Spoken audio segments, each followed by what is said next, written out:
300 000 francs CFA par là à peu près.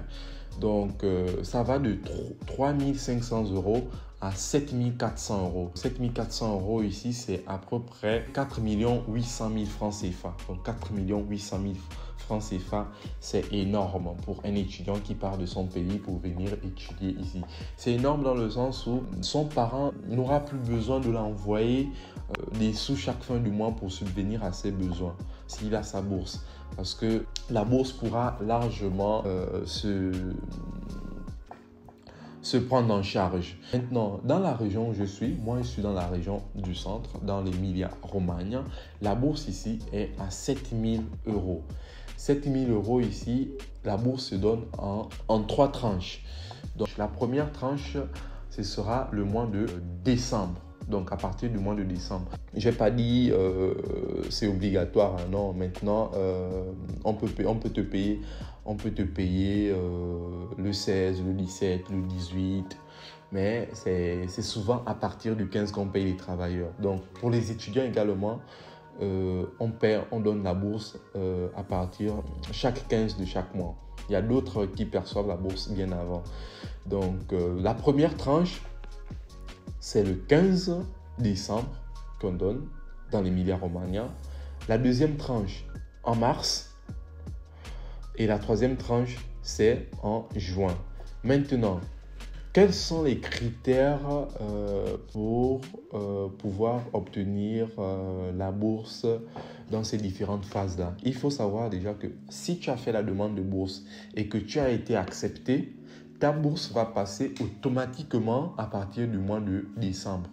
Maintenant, pour que ça passe au mois de décembre, tu devrais tout de même fournir un contrat de loyer à ton nom. Donc, si tu veux avoir la bourse en décembre, tu devrais donner ou fournir un contrat de loyer à l'agence qui s'occupe des bourses et de logement de ta région. Donc ici, dans l'Emilia-Romagna, c'est ça. C'est ça la règle.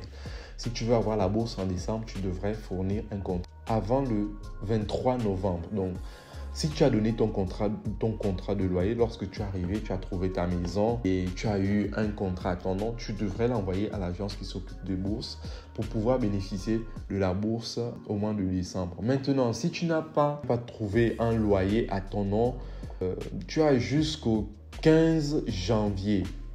Ça veut dire que tu vas signaler à l'agence qui s'occupe des bourses que non, tu n'as pas pu trouver la maison, mais eux, ils vont te donner un délai. Et le délai, c'est jusqu'au 15 janvier. Au mois de décembre, ils vont te donner, c'est trop, 5% de la part qui devrait être donnée durant cette période-là. Genre, en décembre, vu que la bourse se donne en 3 tranches. Donc, la première tranche ici, c'est qu'on donne 40%. La deuxième tranche, c'est 20%. Et la troisième tranche, c'est 40%. Donc, si on te donne la bourse en décembre, donc 40%, tu devrais enlever, disons, 10% dans les 40%. Et c'est la part là qu'on va te donner au mois de décembre. C'est la part là que tu vas percevoir au mois de décembre. Maintenant, une fois que tu as rempli ces critères, tu as donné le contrat et tout, c'est bon, tu as pu gérer ça.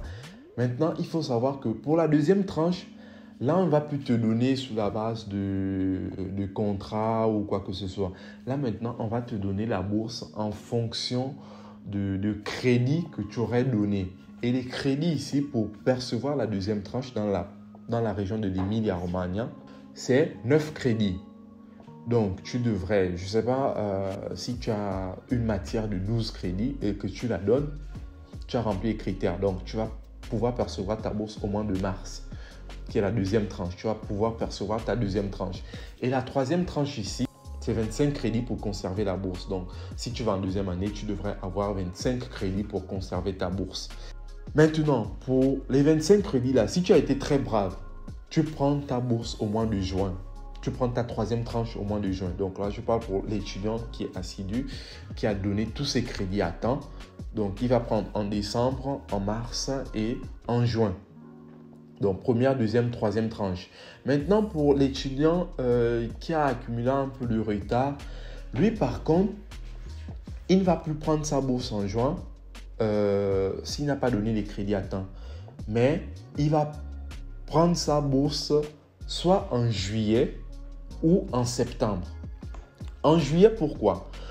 Tout simplement parce que avant le 15 juin, si tu n'as pas donné les crédits qu'il fallait pour pour prendre la bourse au mois de juin, et que tu as donné, par exemple, tu avais une matière que tu as donnée après le 15, donc le 25, tu vas prendre ta bourse en juillet. On va te donner ta bourse en juillet. Le 15 juillet, tu vas prendre ta bourse.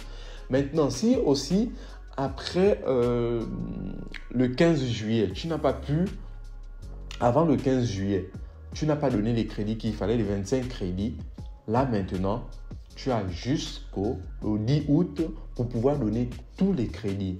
Donc, une fois que tu as donné tous tes examens durant cette session-là et que le 10 août, tu as pu atteindre les crédits qu'il fallait pour conserver la bourse, toi, tu vas percevoir ta bourse